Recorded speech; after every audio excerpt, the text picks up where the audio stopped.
Did you want us to stay there to maintain occupation for another decade? No, no.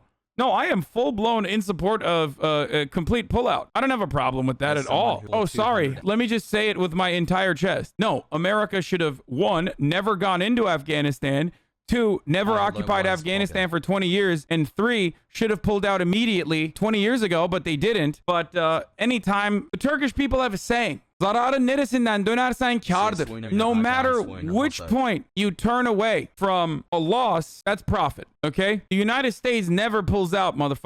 And honestly, we should have pulled out a long time ago. You know, everybody knew this was going to happen. No shit, everyone knew this was going to happen. The Taliban are officially inside the palace, by the way.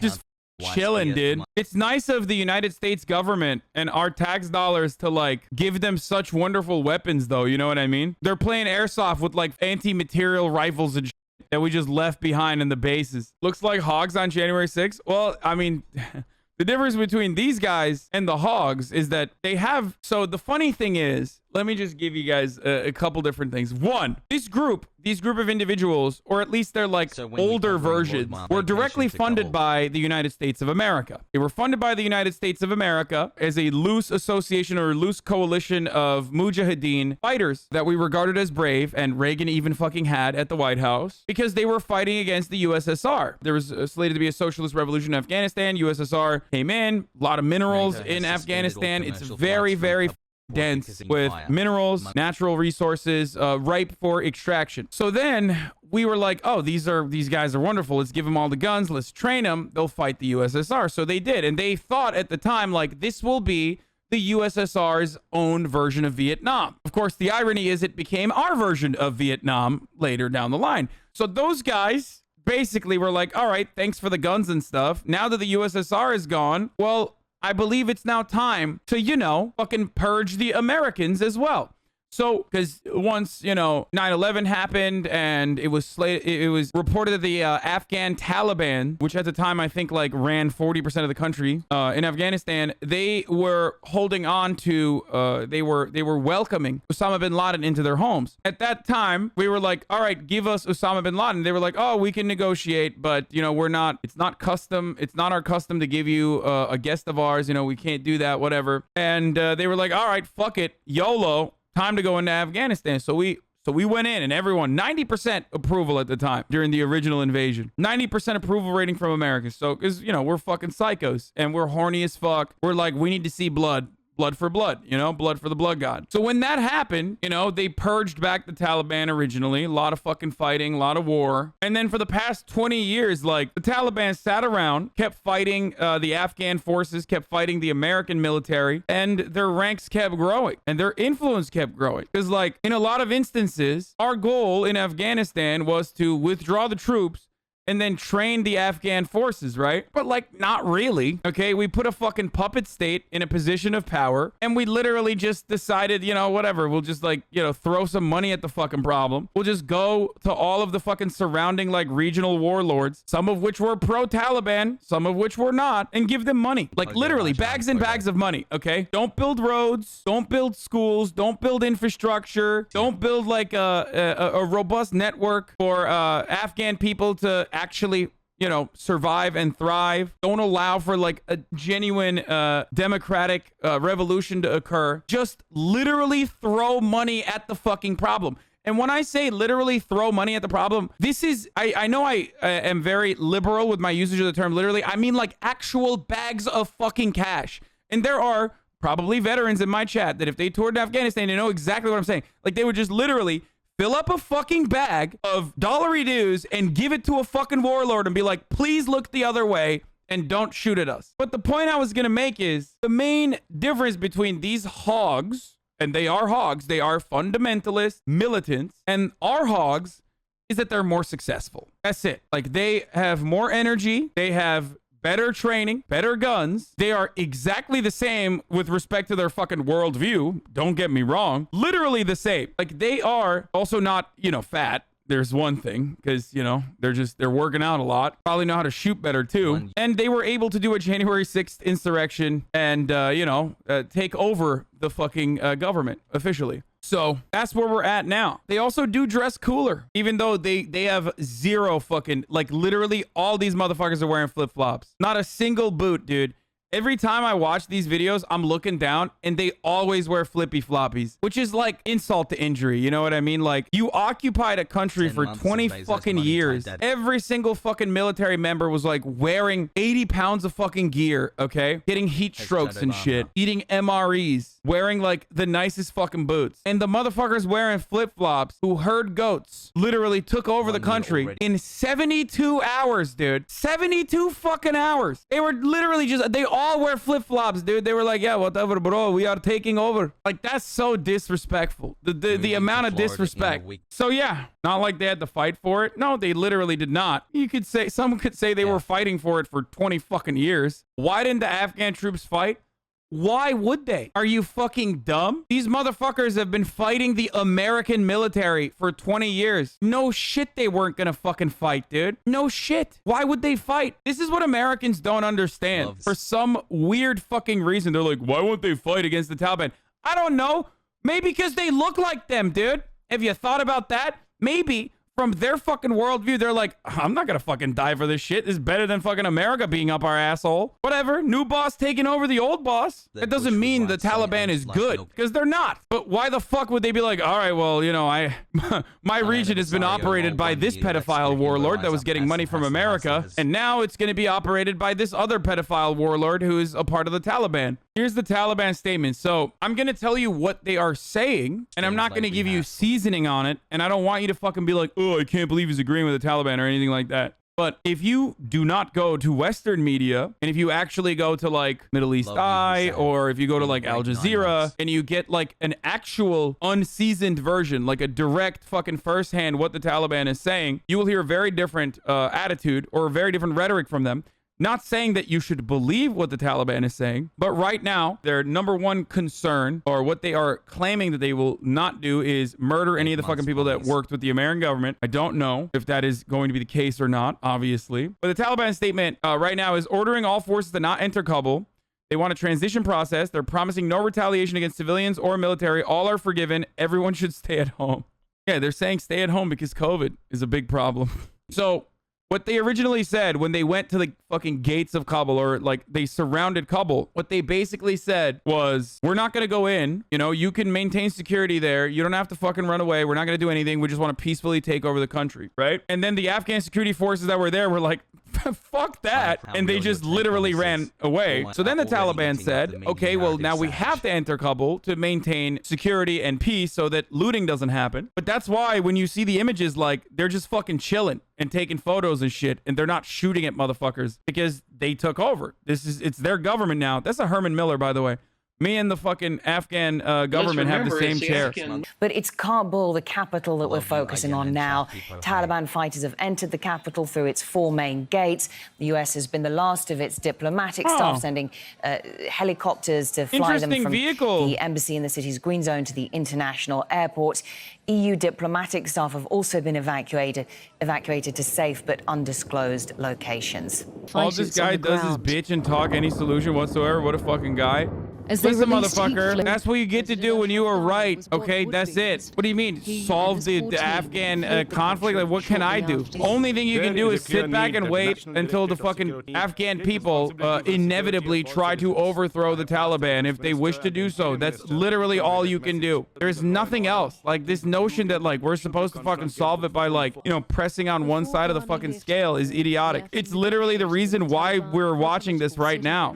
So the Trump administration was executing peace deals with the Taliban. I don't want to put my conspiracy hat on, but I believe that this was just the pre-negotiated deal that was going to happen inevitably. And that is precisely what the Taliban is doing. But yes, if I put my conspiracy cap on for a moment, I think that this is basically what the execution, this was the execution of that deal.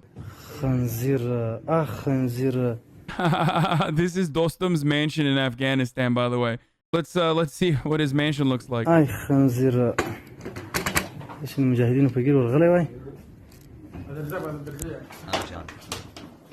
Apparently he's saying he's a pig. Doesn't he have home security? Where are the cops? What cops, motherfucker? The entirety of the Afghan forces that were trained by the American military for the past 20 fucking years to prevent this from happening literally just was like, yeah, what the fuck? We're not gonna fight these dudes. Whatever. Who gives a fuck? These are the cops now. Oh my god, that's so ugly. Motherfucker said, is the Taliban left or right? Bro, it doesn't get more right-wing than the Taliban, okay? It literally does not. They are the furthest right that you can be. They are the most conservative fundamentalist Muslims out there. It's literally the mega right. Like, they are the most right-wing. I don't know how else to describe it. But of course, as is the case with like every fucking Middle Eastern conflict, the other dudes that they're like murdering or fighting are not necessarily leftists either, because the leftists have been fucking eviscerated by, guess what? The very same motherfuckers, maybe not these guys because they're young, but their grandfathers basically 40 years ago by the American government. Why do Republicans not love the Taliban then? Because they're brown. That's literally it, dude. Conservatives hate brown conservatives. That's it. Conservatives love white conservatives. That's why they go to Hungary all the fucking time. But there is no difference between like what the world that they want to fucking have and the world that like American fundamentalists and like evangelical, white evangelical Protestant Christians want to have. Like, there's nothing functionally different. Yes, there is women's rights, for example. What the fuck do you mean? The only difference between... Listen, motherfucker.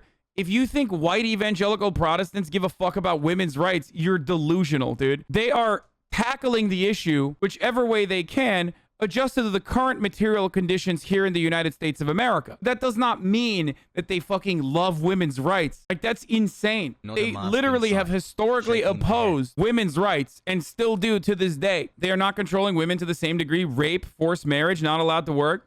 Yeah, dude, you're right. You're right.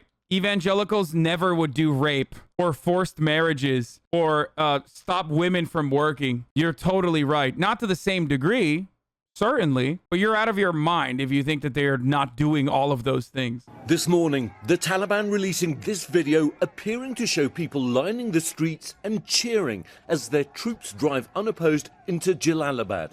Now, all routes out of Kabul are sealed off, and the city stands as the last hurdle between the Taliban and total victory.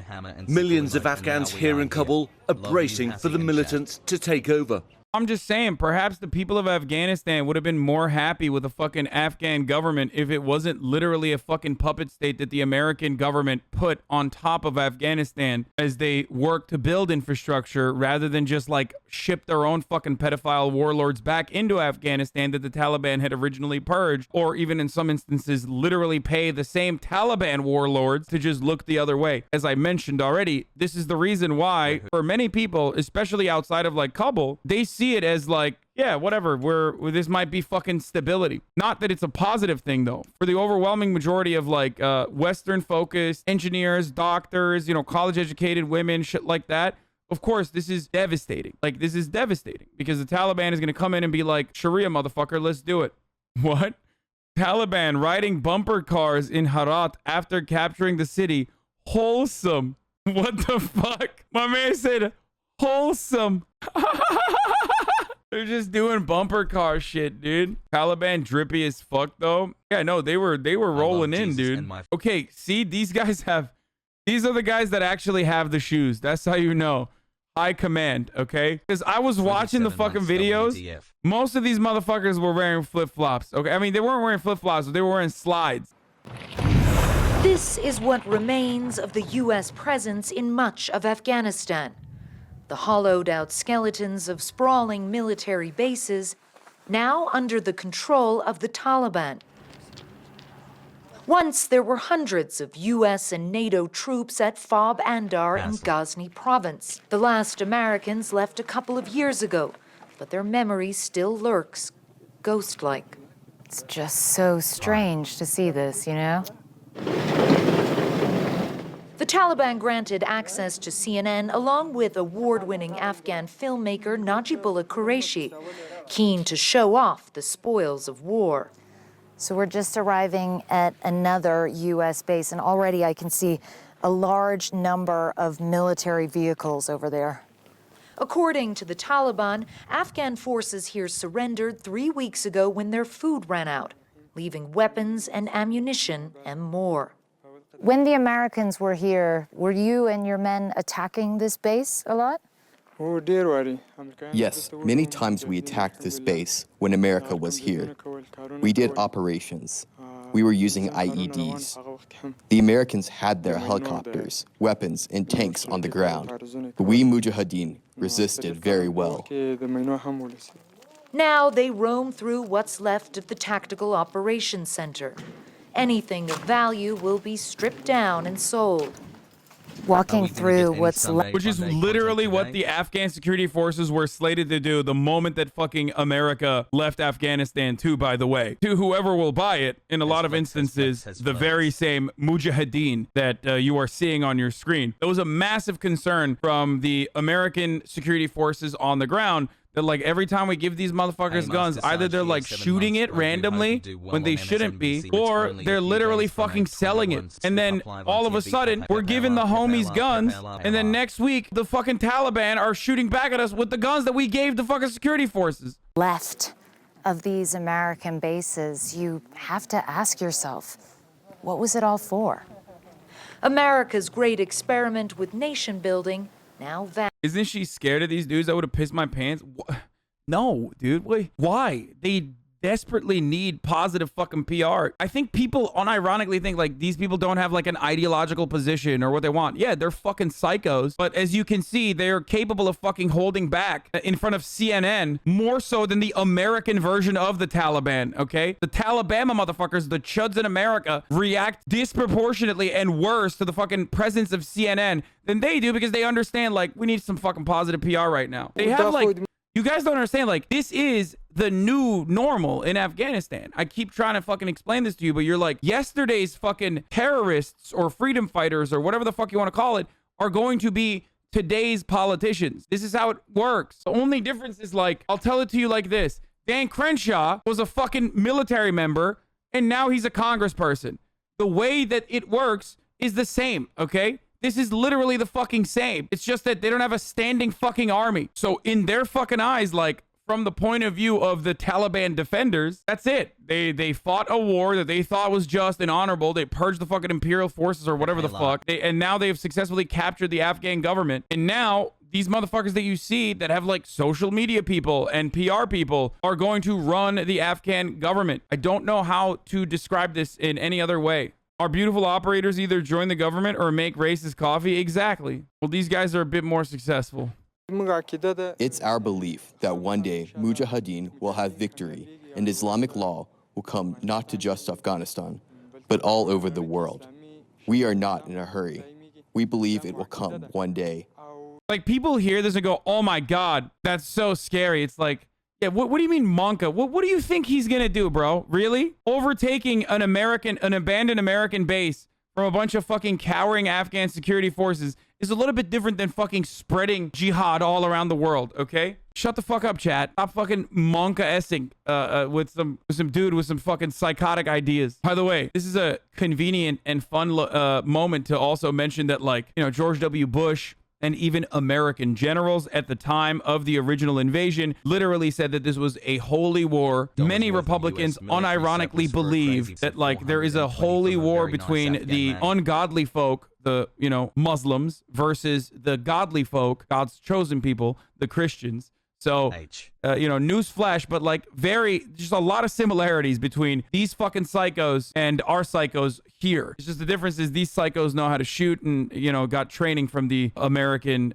State Department for a long ass time. And they know their own region a little bit better. What's the point of comparing? Do you not understand what the point of comparing is between the Taliban and like our version of Al Qaeda? Are you fucking stupid? Do you not understand that like it is the same exact energy of fundamentalist conservatism that is the brain rot? What more comparisons do you need? Does your brain fucking malfunction when you see a dude with a big beard and brown skin? Is that what it is? Put different material conditions, like put the same hogs in a chaotic environment that's like constantly fucking bruised and battered by imperial forces, and you have America's very own Al Qaeda doing the exact same shit. Anyway.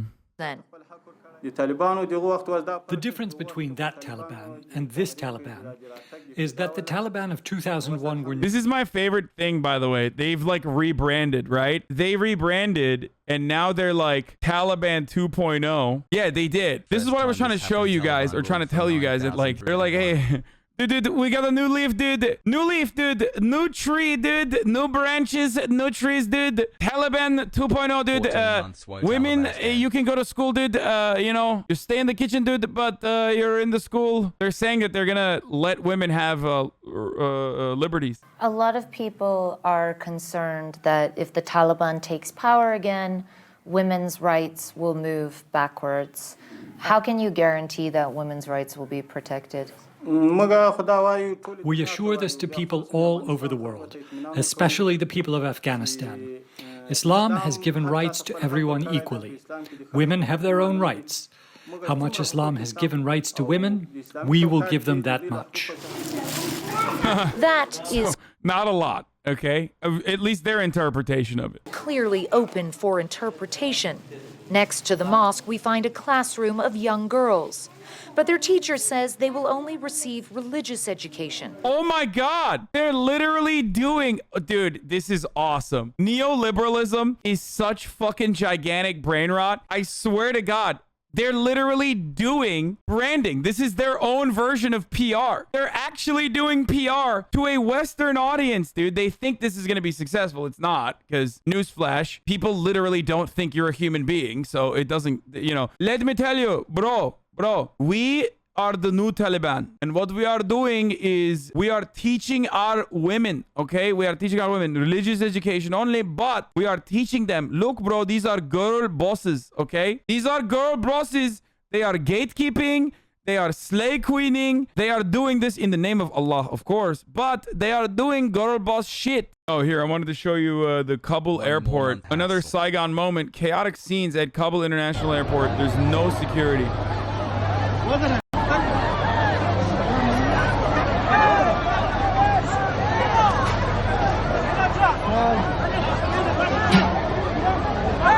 As his administration faces growing criticism for how they handled the withdrawal of troops in the first place.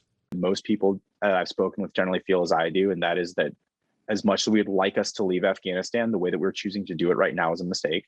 Tom Amenta served in Afghanistan in the early 2000s, now watching in anger and horror as the country's left to crumble.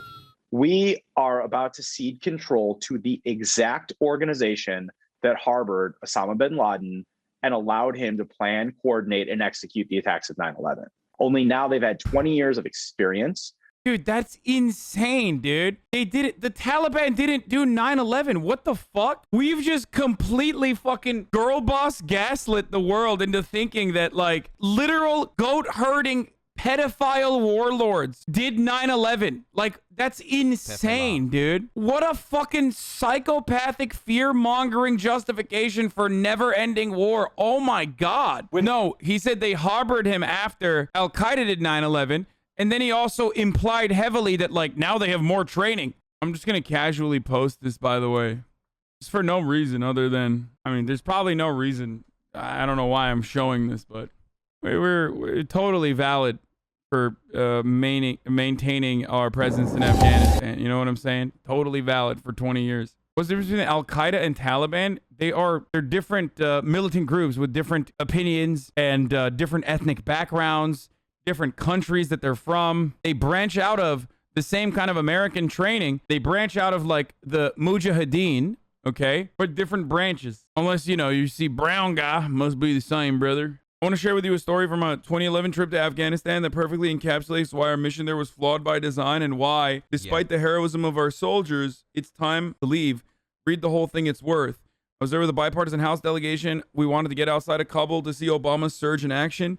The military picked Parmakan, a small town in the Herat province. We were greeted by the army unit stationed there. Their leader was an impressive guy from Goshen.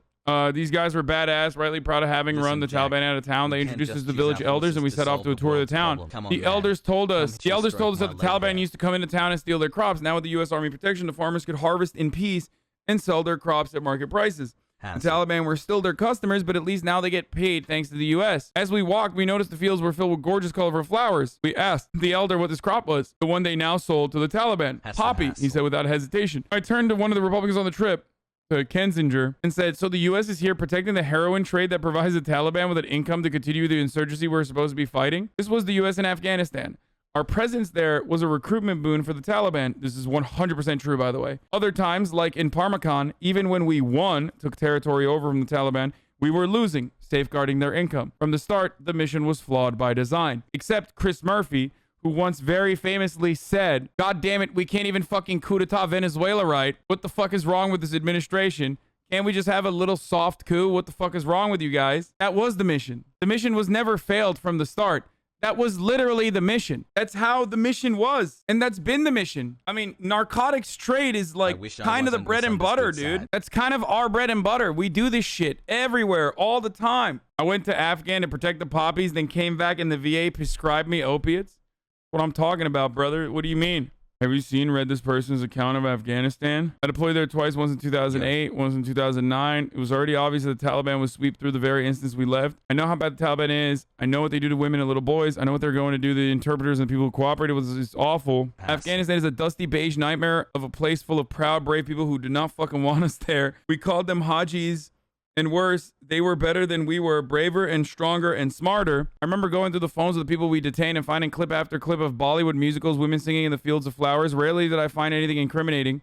I remember finding propaganda footage cut together from the Soviet invasion and our own operation enduring whatever, and laughing about how stupid the Afghans were to not know that we aren't the Russians, and then eventually realizing I was the stupid one. Damn, that's fucking sad. American soldier thread cringe. I mean, I think it's good to hear the perspective of fucking people who are actively fighting against that. Okay, so I don't give a shit. Yeah, they fucked up, they recognize it, and now they speak out against it. The best you can expect from people when the overwhelming majority do not feel conflicted. I remember how every year the U.S. would have to decide how to deal with the opium fields. You could let them alone, and then the Taliban would shake the farmers down and use their money to buy weapons, or you could carpet bomb the fields and then the farmers would join the Taliban.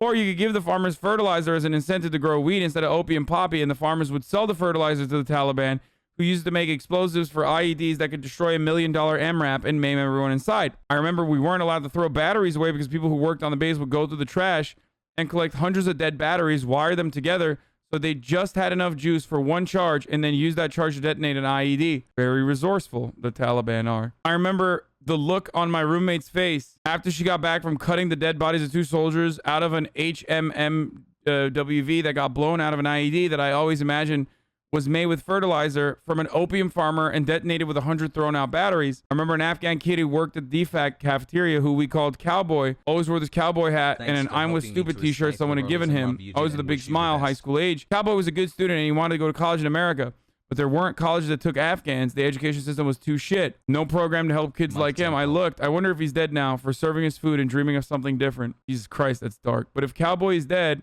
then he died a long time ago, and if Cowboy's dead, it's our fault for going there in the first place, giving his family the option of trusting us when we are the least trustworthy people on the planet. We use people up and throw them away like it's nothing. Now we are leaving and the predictable thing is happening. The Taliban is surging and taking it all back. They have what you can't buy or train. They have the patience and a bloody-mindedness that warrants more respect than we ever gave them. I am team get the fuck out of Afghanistan, which is, as a friend pointed out to me today, has always been team Taliban. It's team Taliban or team stay forever. And there is no third team. Oh, wow, this is literally what I said earlier today. So I'm sitting here reading the sad fucking tweets about the suffering in Afghanistan and the horror of the encroaching Taliban and how awful it is that it is happening. But I can't stop feeling this grim happiness. Like, finally, you fuckers, finally, you have to see it too. No more blown up soldiers. No more Bollywood videos on phones whose owners are getting shipped to God knows where. No more hypocrisy. No more pretending it didn't mean anything. It didn't. It didn't mean a fucking thing. Jesus Christ. I wanted to show you that this is what winning looks like in Afghanistan. I mean, this is like a lot of stuff that I've talked about before. You will recognize one main thing here.